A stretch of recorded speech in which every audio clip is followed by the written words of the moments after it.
Y bueno, lo que voy a exponer aquí es la posición cínica. Sin embargo, bueno, el cinismo es muy amplio, llega incluso hasta siglos después de Cristo en Roma. Y bueno, yo lo que hice acá fue básicamente concentrarme en Diógenes, ¿no? Porque creo que en Diógenes el Cínico, porque creo que con él están como las bases fundamentales del cinismo, ¿no? En ese sentido, considero que si bien él viene de una tradición socrática que básicamente tiene que ver con Antístenes, ¿no? Yo considero que sí hay una diferencia importante entre Antístenes y Diógenes. Bueno, en el caso de los cínicos, y en general creo yo del pensamiento socrático, ellos su preocupación fundamental no es si los animales tienen derechos o no. Creo que ellos se inscriben básicamente dentro de una ética de la virtud, y en ese sentido lo que ellos hacen, y eso se refleja en varios textos de Platón y de Antístenes también, es como fijar como la virtud de cada animal y en ese sentido su utilidad, y de acuerdo con eso los ubican dentro de este orden natural. Eso les permite a ellos pues ubicarlos, pero al mismo tiempo también utilizar a los animales como imágenes para representar posiciones filosóficas y caracteres. Por ejemplo, eso lo podemos ver en Platón. Él en la República utiliza a los animales para explicar ciertos caracteres. El más claro, me parece a mí, es por ejemplo el uso del león en el libro 9 para representar el carácter irascible, por ejemplo, ¿no? Eso mismo hace también Antístenes. Él también habla del león como un animal noble, digamos, ¿no? Y en ese sentido, bueno, creo yo que lo que voy a tratar de mostrar aquí es que Diógenes utiliza también esta imagen del perro para justamente representar su posición filosófica, pero básicamente como la posición que el filósofo para él tiene en la ciudad. Y en ese sentido, pues él lo que hace es como revestir el socratismo de la imagen del perro. Pero al mismo tiempo, él, digamos, va a también hacer como, o sea, una de sus preocupaciones fundamentales que tiene que ver también con, digamos, con la preocupación de esta época, me parece a mí, es cómo distinguir a los animales de los humanos, ¿no? Esa es como la preocupación de Platón, de Aristóteles, de Antístenes también. Y él digamos, está también, digamos, construyendo su filosofía de acuerdo con ese problema, con esa pregunta. Sin embargo, lo interesante de Diógenes es que la pregunta que él se hace es ¿en qué consiste la animalidad del humano, ¿no? Y de acuerdo con eso, él también, digamos, lo que va a hacer es como usar a los animales como modelos para poder comprender esa animalidad, ¿no? Entonces, básicamente, esas son las tesis que yo voy a sostener aquí. Y bueno, en este trabajo yo hago como una construcción, digamos, de lo que sería la filosofía de Antístenes como un antecedente de la filosofía de Diógenes, partiendo del supuesto justamente de que Diógenes es como una visión extrema de esa posición de Antístenes. Y bueno, eso también me permite a mí explicar esta imagen que encontramos en Platón al referirse a Diógenes, según la cual él es un Sócrates enloquecido, ¿no? Yo lo que hago es como, digamos, adentrarme en esa imagen que nos da Platón de Diógenes. Pero bueno, aquí me voy a saltar toda esa parte, digamos, de los antecedentes de Antístenes y me voy a concentrar solamente en Diógenes, ¿no? Que es lo menos. Bueno, voy a leer todo el pasaje. Diógenes, un Sócrates enloquecido.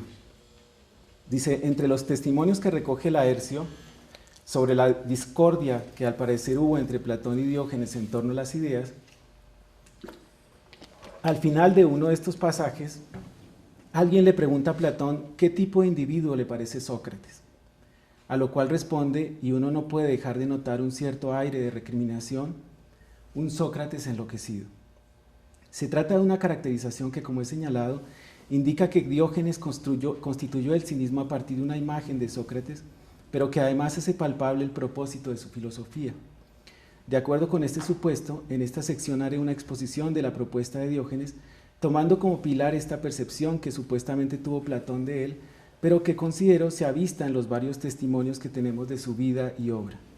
Y quizá los testimonios que más nos revelan este carácter extremo son los que nos hablan respectivamente de su inicio en la filosofía y de su muerte, como si quisieran mostrarnos la unidad y coherencia de su pensamiento. Transmutar la legalidad vigente.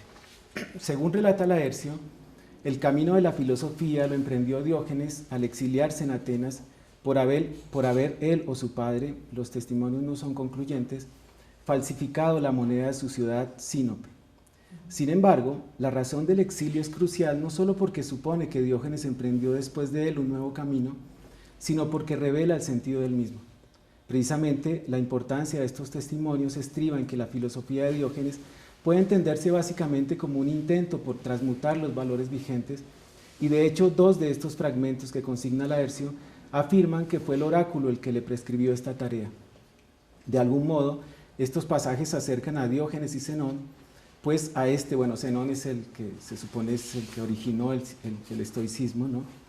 Pues a este también el oráculo le dio la principal señal para su búsqueda, estar en contacto con los muertos, según los testimonios que recoge Laercio. Sin embargo, en Diógenes hay claramente un llamado a intervenir en la ciudad. En este sentido, estos fragmentos nos remiten a Sócrates, pero de manera paradójica y sugerente, especialmente al Sócrates que encontramos en la Apología de Platón. Pues aunque, como he sostenido, el socratismo de Diógenes tiene una raigambre antisténica, no obstante no hay en Antístenes de manera explícita esta comprensión de la filosofía según la cual el filósofo tiene la misión de involucrarse directamente en la ciudad. Precisamente, Platón en la Apología nos dice que Sócrates emprendió su examen a las instituciones y hombres sabios de la ciudad, tratando de hacer comprensible lo dicho por el oráculo, el cual le aseveró a Querefonte que Sócrates era el hombre más sabio de Atenas. Y este examen que lleva a cabo el Sócrates de Platón significó una crítica radical a la religión y con ello a los valores de la ciudad, como se desprende de la apología misma y de diálogos como por ejemplo el Eutifrón, una crítica que de algún modo culmina en la República, en donde la ciudad se estructura sobre bases completamente distintas a las de la tradición. Las ideas, principios permanentes con los cuales los valores de la ciudad se sustentan a partir de lo que para Platón sería el conocimiento como distinto de la opinión. Diógenes, como Antístenes, coincide con Platón en que hay una distinción entre conocimiento y opinión, y que la ciudad tiene que estructurarse con base en el conocimiento, pero ninguno acepta que los objetos del conocimiento sean las ideas. Precisamente, algunos fragmentos nos indican cuáles pudieron haber sido las razones que tuvo Diógenes para este rechazo. En el primero, según Laercio, se cuenta que una vez que Platón hablaba sobre las ideas, Diógenes lo increpó afirmando que veía la mesa, pero no la mesidad. Y en otros dos, Diógenes sostiene que la filosofía de Platón no tiene ningún mérito debido a que no ha irritado a nadie. Aunque la evidencia textual resulta en verdad exigua, se podría suponer que al hacer estas críticas Diógenes tuvo presente la República, pues se trata de un proyecto de gobierno que resulta, como se verá, contrapuesto a lo que él propone, principalmente porque se postula las ideas como principios para la organización de la ciudad, pero también por lo que esto implica respecto de la posición que en la ciudad le correspondería a la filosofía y el filósofo, y en este sentido del alcance que tiene la filosofía para intervenir políticamente. Precisamente, dejando aparte la reivindicación que hace Platón de lo griego, al declarar a su ciudad como griega, lo cual supone que sus gobernantes tendrán un trato discriminatorio con los no griegos o bárbaros, un supuesto que difícilmente compartirían Antístenes o Diógenes. Uno de los aspectos de esta ciudad de Platón que más resalta es que en ella ya no hay cabida para el Sócrates que se perfila en la Apología, no solo porque en esta ciudad los filósofos integran la clase de los gobernantes, sino porque además tienen conocimiento, el conocimiento del bien con base en el cual toman las decisiones en la ciudad. Con este paso, Platón igualmente está comprendiendo a la ciudad de una manera distinta como la conciben Antístenes y Diógenes, para quienes al parecer los individuos se reúnen en la ciudad con el fin de suplir sus necesidades. De acuerdo con esto, como se desprende de un texto que refleja la posición cínica, los recuerdos de Sócrates, los recuerdos 2.1 de Genofonte, el problema que plantea la ciudad es cómo lograr la libertad en ella y la plena satisfacción del deseo cuando solo existe la alternativa de gobernar o de ser gobernado. Justamente, como lo plantea Aristipo, a quien Sócrates exhorta para que tenga dominio de sí sobre sus deseos, debido a su vida licenciosa, en la ciudad tanto el que gobierna como el gobernado están sujetos a la necesidad. El primero, porque tiene que agregar a sus necesidades las necesidades de los gobernados, quienes esperan que él les sirva como sirve el esclavo, servirles sin tomar nada a cambio. Los segundos, porque están sujetos a la ley. Para Aristipo, por esta razón, la libertad solo se puede encontrar en una tercera alternativa, que no pasa por gobernar o ser gobernado, sino en vivir como extranjero en cualquier ciudad, lo cual supone que puede beneficiarse de la ciudad, satisfacer sus deseos, sin tener que estar sujeto a sus restricciones. Sócrates le replica, recordándole que ser extranjero conlleva la pérdida de derechos, lo cual equivale a ser el más débil y por tanto convertirse en alguien que puede ser esclavizado en cualquier momento. Sin embargo, Sócrates no está en contra de esta tercera alternativa, pues es la que, según la imagen que nos ha transmitido la tradición, él consideró propia del filósofo, quien, a diferencia de lo que supone Aristipo, es alguien capaz de gobernar como lo era Sócrates mismo, solo que no está dispuesto a ser parte de la administración de la ciudad y por ello le sirve de otra manera. Precisamente Sócrates asumió responsabilidades con la ciudad, fue a la guerra, fue parte del consejo y aceptó la condena a muerte por no ir en contra de las leyes de la ciudad. Pero también, como lo señala Jenofonte, gracias a su dominio de sí pudo acceder a los bienes de la ciudad que la ciudad proporciona, como la amistad y el reconocimiento. No obstante, como se sigue de la apología de Platón, al no estar supeditado a ningún compromiso político, pudo siempre decir la verdad y ser crítico con las costumbres e instituciones de la ciudad. Esta visión de la ciudad nos permite ver con más claridad, creo yo, la razón por la cual la pobreza resulta liberadora para Antístenes. La condición de pobreza conlleva rechazar los valores que, en el intento por solventar las necesidades, han conducido a los ciudadanos a la búsqueda de riqueza y placer, los cuales más que liberar sujetan a la necesidad. Por esta razón, para Antístenes el sabio, liberado de la necesidad, se encuentra igualmente al margen de la ley, como se sigue del pasaje citado de la Política de Aristóteles, pues la ley está dirigida básicamente a regular los deseos. Bueno, en este pasaje Aristóteles lo que dice es que,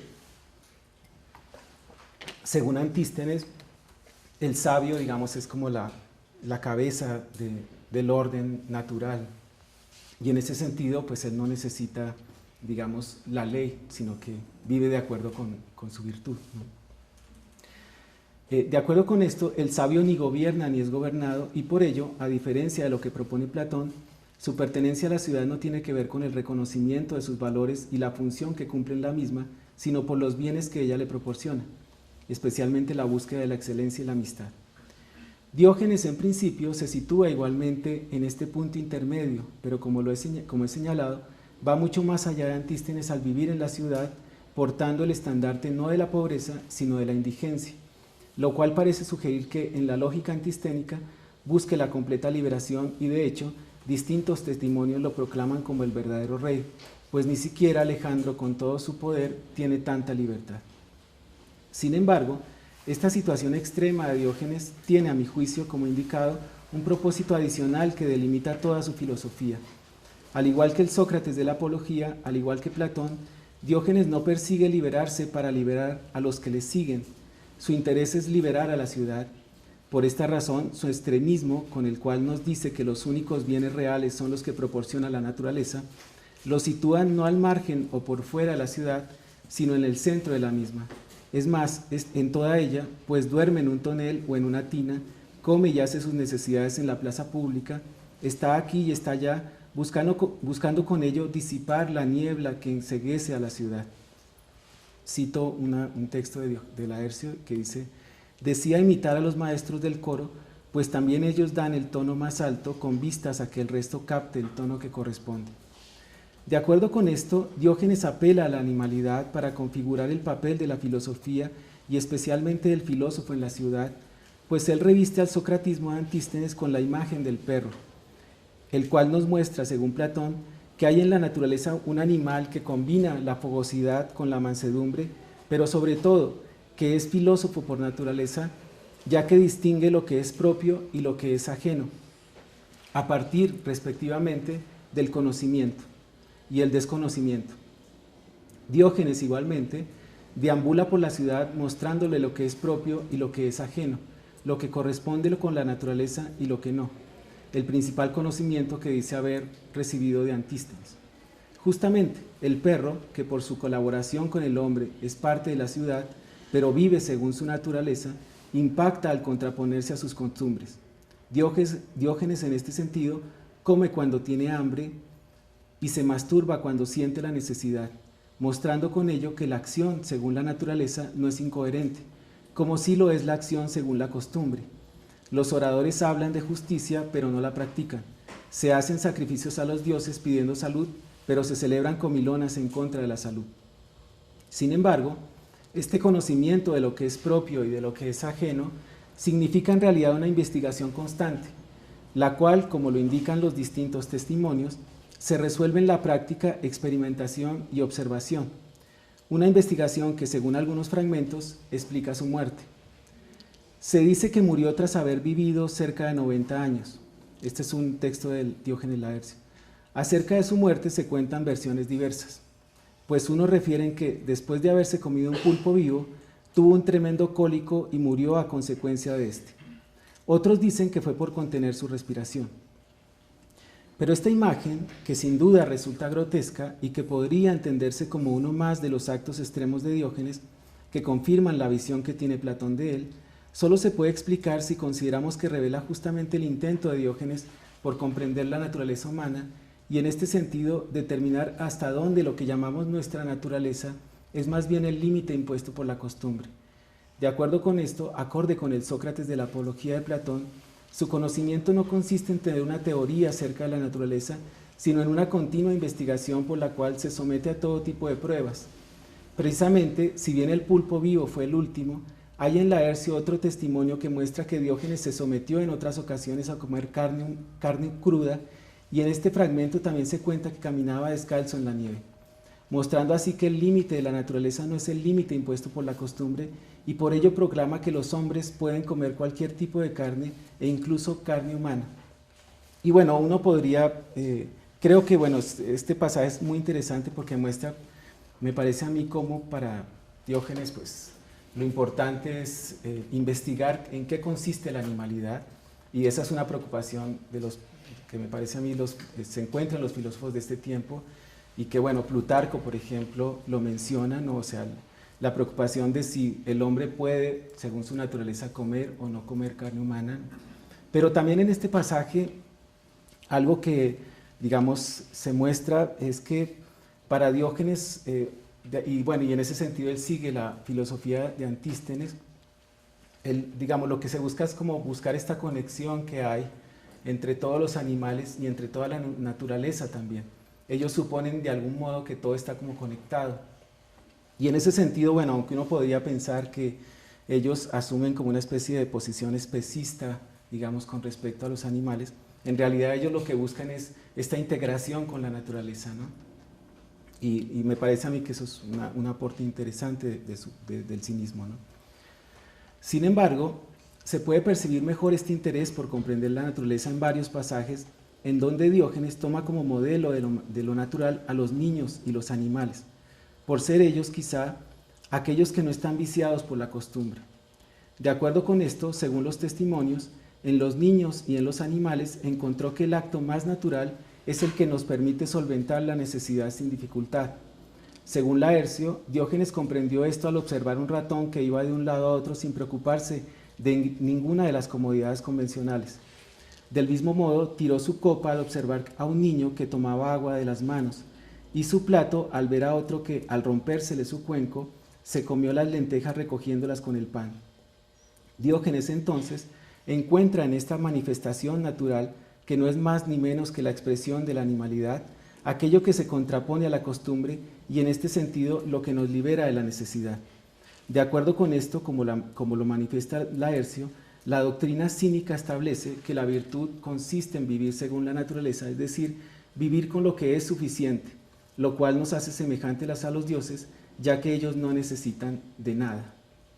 Y bueno, con esto termino, pero creo que en ese sentido el cinismo, digamos, contribuye mucho, me parece a mí, a esta discusión con respecto a los animales, ¿no? O sea, quizá ellos no se preocupan por determinar si los animales tienen derechos o no, pero algo que, digamos, apuntan quizá como a uno de los problemas fundamentales de nuestro tiempo, que es el exceso. Para ellos precisamente lo importante es lograr como esta autarquía, este vivir de acuerdo con lo que es suficiente, ¿no? Que creo que es algo que debería como explorarse también, ¿no? Me parece a mí que el problema, digamos, que nosotros estamos viviendo ahora y que nos ha conducido a preocuparnos por determinar si los animales tienen derechos o no, es claramente el exceso que implica el capital, ¿no? Y que ha conducido justamente a esta industrialización de los animales y que bueno, precisamente los cínicos lo que establecen es que para que la ciudad se mantenga y para que la ciudad sea posible, se requiere esta autarquía, ¿no? Y en ese sentido creo yo ellos siguen o están de acuerdo también con Aristóteles, para quien precisamente la autarquía es como la base que constituye la unidad de la ciudad. Y bueno, con esto termino. Muchas gracias.